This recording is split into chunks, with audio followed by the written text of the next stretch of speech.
ان کافروں میں مصعب ابن عمیر کے بھائی عدی ابن عمیر بھی شامل ہیں، ان کو بھی قید کر لیا گیا۔ اللہ کے نبی صلی اللہ علیہ وسلم نے صحابہ کو حکم دیا کہ ان کافروں کے پیروں میں بیڑیاں ڈال دو۔ منظر دیکھیے میرے بھائیوں، ان کافروں کے پیروں میں بیڑیاں ڈال دو۔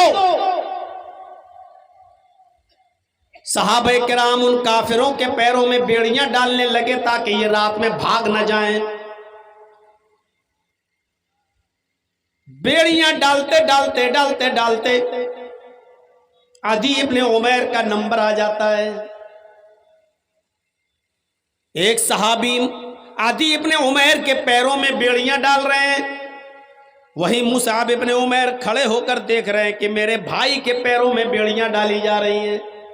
تو مصعب ابن عمیر کہتے ہیں اس کو ٹائٹ کر کے باندھو، یہ بیڑی کو ذرا ٹائٹ کرو، کس کے زور سے، اور تالا ذرا اچھی طریقے سے لگانا، اچھی طریقے سے لاک کرنا۔ یہ بیڑیاں توڑنے میں ماہر ہے، ایکسپرٹ ہے، کبھی بھی بیڑی توڑ کر بھاگ سکتا ہے۔ یہاں سے ٹائٹ کرو، ایسے اس کو جکڑو تاکہ بیڑی نہ توڑ سکے۔ یہ کون کہہ رہا ہے؟ مصعب ابن عمیر۔ کس کے لیے؟ اپنے سگے بھائی عدی ابن عمیر کے لیے۔ عدی ابن عمیر نے دیکھا یہ تو بڑا گڑبڑ کر رہا ہے میرا بھائی، میرے بارے میں کہہ رہا ہے بیڑیاں یہاں سے ٹائٹ کرو، یہاں سے ٹائٹ کرو۔ اگر اس نے اپنی مرضی سے ٹائٹ کروا دیا تو میں تو بھاگ ہی نہیں پاؤں گا۔ تو عدی ابن عمیر کو غصہ آیا اپنے بھائی کے اوپر، اور زور سے چیختے ہوئے چلاتے ہوئے بولا، آئے مصعب، کیسا بھائی ہے تو؟ شرم نہیں آتی تجھے؟ عدی اپنے بھائی کو مخاطب کر کے کہتا ہے کہ آئے مصعب، کیسا بھائی ہے تو؟ شرم نہیں آتی تجھے؟ تو میرے بارے میں کہتا ہے کہ بیڑی یہاں سے ٹائٹ کرو، یہاں سے کس لو، یہاں سے لاک کر دو تاکہ یہ بھاگ نہ سکے اور بیڑی توڑ نہ سکے۔ تو اپنے بھائی کے لیے یہ بات کہہ رہا ہے؟ کیسا بھائی ہے؟ شرم آنی چاہیے تجھے۔ مصعب ابن عمیر نے جب یہ سنا کہ مجھے للکارتے ہوئے کہہ رہا ہے کہ کیسا بھائی ہے، تو مصعب ابن عمیر نے بھی للکارتے ہوئے کہا، خاموش، چپ، کیسا بھائی؟ کون بھائی؟ میں تجھے اپنا بھائی نہیں مانتا۔ کیسا بھائی؟ عدی نے کہا، اے مصعب، کیا میں تیرا بھائی نہیں ہوں؟ مصعب نے کہا، نہیں، میں تجھے اپنا بھائی نہیں مانتا۔ پھر عدی بولا، اے مصعب، کیا تیرا باپ عمیر نہیں ہے؟ مصعب نے کہا، ہاں میرا باپ عمیر ہے۔ عدی نے کہا، میرا باپ بھی عمیر ہے۔ کیا تیری رگوں میں تیرے باپ عمیر کا خون نہیں دوڑ رہا ہے؟ مصعب نے کہا، ہاں میری رگوں میں میرے باپ عمیر کا خون دوڑ رہا ہے۔ عدی نے کہا، میری رگوں میں بھی میرے باپ عمیر کا خون دوڑ رہا ہے۔ کیا تیری ماں میری ماں نہیں ہے؟ مصعب نے کہا، ہاں تیری ماں میری ماں ہے۔ کہا، جب تیرا باپ عمیر ہے، تیری ماں میری ماں ہے، اور تیری رگوں میں بھی عمیر کا خون دوڑ رہا ہے، اسی عمیر کا خون میری رگوں میں بھی دوڑ رہا ہے، تو پھر میں تیرا بھائی کیسے نہیں ہوں؟ مصعب ابن عمیر نے کہا، یہ سچ ہے کہ تو عمیر کا بیٹا ہے، یہ سچ ہے کہ تیری رگوں میں عمیر کا خون دوڑ رہا ہے، لیکن تو میرا بھائی نہیں ہے۔ عدی نے جھنجلاتے ہوئے کہا، پھر تیرا بھائی کون ہے؟ جب تو خون کے رشتے کو ترک کر رہا ہے، چھوڑ رہا ہے، تو یہ بھی بتا دے کہ پھر تیرا بھائی کون ہے؟ مصعب ابن عمیر نے روتے ہوئے کہا، آئے عدی، میرا بھائی وہ ہے جو تیرے پیروں میں بیڑیاں ڈال رہا ہے، جو تیرے پیروں کی بیڑیوں کو ٹائٹ کر رہا ہے، جو تیرے پیروں کی بیڑیوں کو کس رہا ہے، یہ میرا بھائی ہے، اس لیے کہ میرے اس بھائی نے کلمہ پڑھا ہے، اشہد ان لا الہ الا اللہ و اشہد ان محمدن عبدہ و رسولہ۔ میرے اس بھائی نے کلمہ پڑھا ہے اور تو نے کلمہ نہیں پڑھا ہے، میرا بھائی وہ ہے جو تیرے پیروں میں بیڑیاں ڈال رہا ہے۔ بڑے بڑے متقیوں کے آج تقوے پگھل جائیں گے، بڑے بڑے داڑھی والوں کی داڑیاں آج ان کے سر جھکا دیں گی، بڑے بڑے تہجد پڑھنے والے تہجد گزاروں کے سر جھک جائیں گے.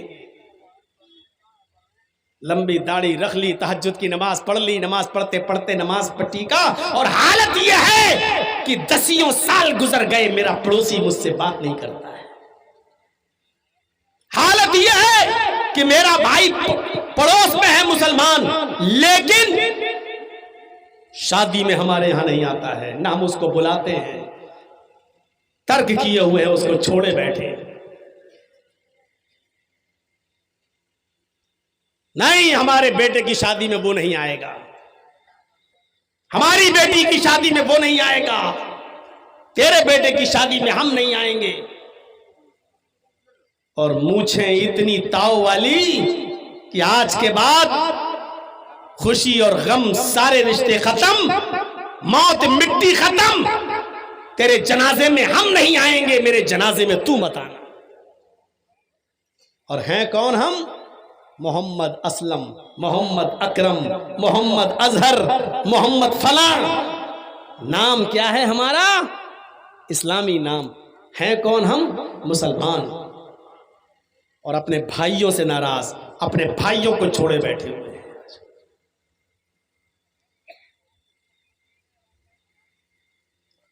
اسی لیے وہ حدیث میں نے شروع میں پڑھی تھی, اگر کوئی مسلمان اپنے کسی مسلمان بھائی سے 3 دن سے زیادہ ناراض رہتا, 3 دن سے زیادہ بات چیت نہیں کرتا ہے, 3 دن سے زیادہ چھوڑے رہتا ہے, تو اس کی کوئی فرض, کوئی سنت, کوئی نفل اللہ رب العالمین کے یہاں قبول نہیں, کوئی روزہ اللہ کے یہاں قبول نہیں.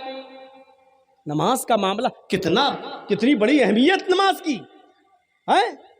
یہ وہ نماز جو نہ خوشی میں معاف, نہ غم میں معاف, جو نہ خوشی میں معاف, نہ غم میں معاف. 8 لڑکیوں کے بعد اللہ نے آپ کو ایک لڑکا دیا ہے. کتنی بڑی خوشی ملی ہے آپ کو. مارے جشن منا رہے ہیں, ماشاءاللہ آج میرے گھر میں بیٹا پیدا ہوا. ارے 6-7 لڑکیوں کے بعد اللہ نے آج لڑکا دیا ہے. آپ خوش ہیں کہ آج بیٹا ہوا. اسی وقت آواز آتی ہے حی علی الصلاۃ. اس خوشی میں اتنے مدہوش مت ہو جاؤ, نماز کا وقت ہے, تمہیں اس خوشی میں بھی نماز پڑھنا ہے. 6-7 بیٹیوں کے بعد اللہ نے ایک بیٹا دیا ہے. بیٹا جوانی کی دہلیز پر قدم رکھ چکا ہے, اس کی شادی کے لیے لڑکی دیکھ رہے ہیں آپ. اچانک آپ کے بیٹے کا ایکسیڈنٹ ہوتا ہے. 7 لڑکیوں کے بعد ایک لڑکا ملا, جوان ہو چکا ہے, اس کا رشتہ لگ چکا ہے, لیکن آج ایکسیڈنٹ ہو گیا, وہ مر گیا ہے. اب غور کرو, ایک ہی بیٹا تھا 7 بیٹیوں کے بعد, آج وہ لڑکا بھی آپ کے سامنے مرا پڑا ہے ایکسیڈنٹ میں, اس کی باڈی رکھی ہوئی ہے, آپ کی آنکھوں میں آنسو ہیں, آپ کے اوپر قیامت پہاڑ بن کر ٹوٹی ہوئی ہے, غم کا پہاڑ آپ کے اوپر ٹوٹا ہوا ہے. اور اس موقع پر آواز آتی ہے حی علی الصلاۃ. آپ کو غم برداشت کرتے ہوئے اس موقع پر بھی آپ کو نماز پڑھنے کے لیے جانا ہے.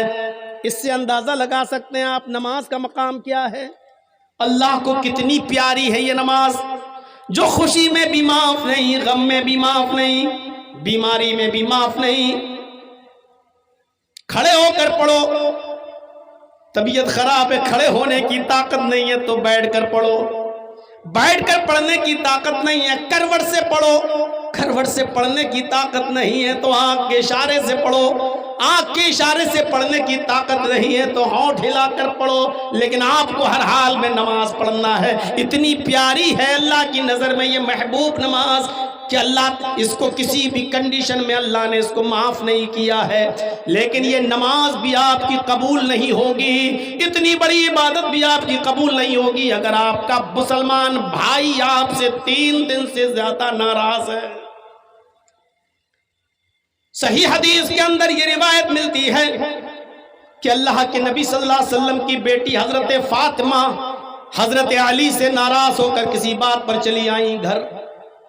میاں بیوی, علی شوہر ہیں, ہوتا ہی ہے میاں بیوی میں کبھی کبھی مزاج نہیں ملتے, کھٹک جاتی ہے بات. حضرت فاطمہ اپنے گھر چلی آئیں حضرت علی سے ناراض ہو کر. اللہ کے نبی صلی اللہ علیہ وسلم کی نظر پڑی بیٹی پر, سمجھ گئے بیٹی کچھ مایوس ہے، اداس ہے. باپ نے اپنی بیٹی کا چہرہ پڑھ لیا، پوچھا بیٹی کیا بات ہے؟ رونے لگی. آپ نے ان کو سینے سے لگایا، فرمایا بیٹی مجھے بتاؤ کیا ہوا؟ تم میری لخت جگر ہو، میرے دل کا ٹکڑا ہو، کیا بات ہے؟ کہا ابو میں علی سے ناراض ہو کر چلی آئی. لیڈیز آئی ہیں نا، ماں بہنیں موجود ہیں نا جلسے میں، سنو. دن بھر فون کر کے اپنی لڑکیوں کو پہاڑے پڑھانے والی ہو، اپنے لڑکیوں کو شہ دینے والی ہو، ایسے گھر میں رہو. ارے ایسے کیسے تیری ساس ایسا کر سکتی ہے؟ ارے تیری نند ہوتی کون ہے تیرے معاملے میں دخل دینے والی؟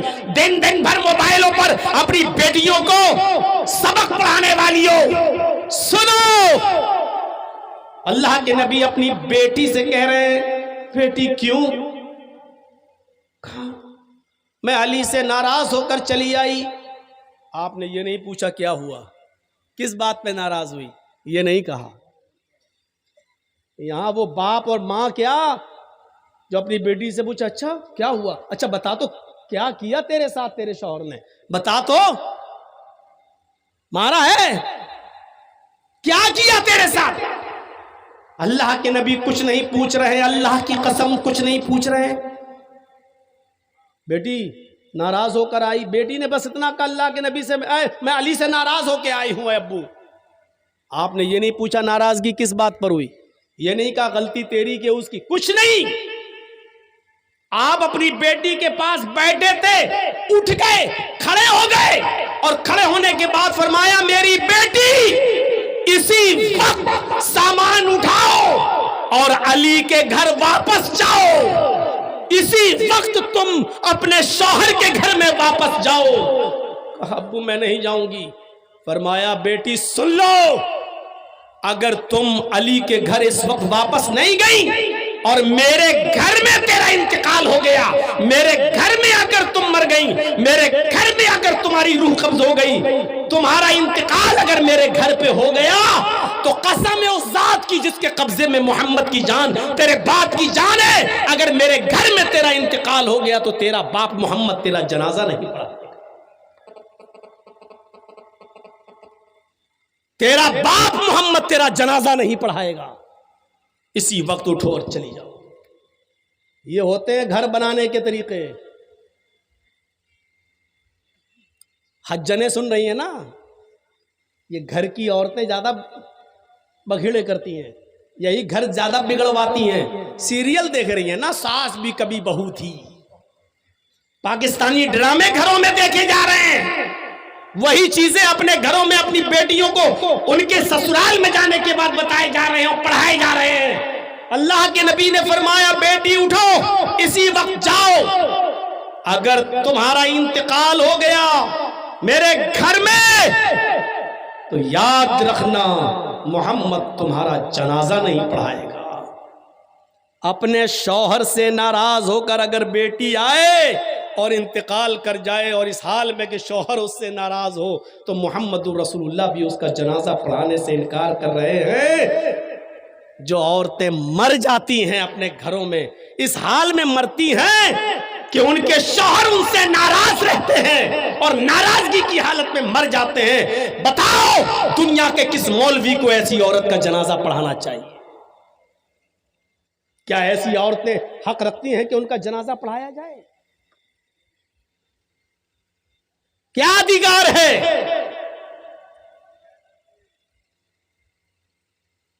غلطی بھی نہیں پوچھ رہے. جاؤ پہلے گھر جاؤ، گھر پہنچو، میں آؤں گا، دونوں کی گفتگو سنوں گا، جس کی غلطی ہوگی اس کو سمجھا دوں گا، لیکن ابھی گھر جاؤ. یہاں کیا ہوتا ہے؟ اچھا بیٹی بیٹھ جا، اب ناک نہ رگڑوا دوں تو کہنا، اس کے باپ کو بھی بلاؤں گا، اس کے بھائی کو بھی بلاؤں، اور جو لوگ 4 آدمی بیچ میں پڑے تھے ان کو بھی بلاؤں گا. تم آئے تھے رشتہ لینے کے لیے اور اپنے گھر کے 10 چکر نہ لگوا لے تب تک بیٹی کی ڈولی نہیں اٹھتی، تب تک بیٹی رخصت نہیں ہوگی گھر سے. شرم کرو بے غیرتو. لڑکیوں کے گھر اسی طریقے سے بگڑوائے جاتے ہیں. بیٹیوں کے گھر اسی طریقے سے بگڑوائے جاتے ہیں. بات تھوڑی سی آگے نکل گئی.